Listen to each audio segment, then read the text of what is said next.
You know, when you're stressed, you produce certain hormones in your body, adrenaline especially, that increases your heart rate. And this adrenaline also goes to the baby. So the baby also gets a bit excited. When you're stressed, the baby feels the stress. When you're excited, when you're happy, when you're at peace, the baby somehow gets to be that kind of a person. So if you're all over the place, always the baby will get that personality. That's an acquired personality.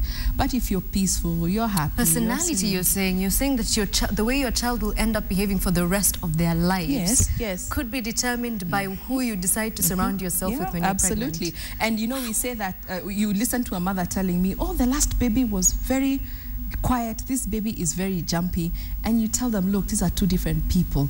Their personalities are completely different. So and don't think that the personality will show up after the baby is born. It is already being formed when the child is in the womb. So the way you choose to live your life will have a bearing on how that child will be when they grow up. If they're used to hearing loud noises, shouting, screaming, they tend to have a bit of a cowed personality because they don't like that kind of loud noise. And in abusive relationships, I have read that they can actually identify the voice of the abuser. Like if the spouse is abusive, the husband shouts to the mother when she's pregnant, the baby will remember.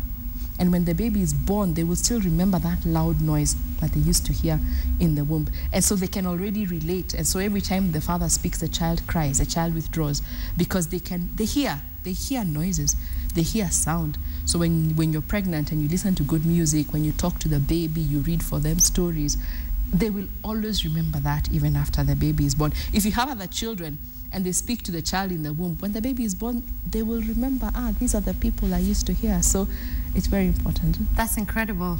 And I think that's a good place to wrap up this show. Dr. Njongi,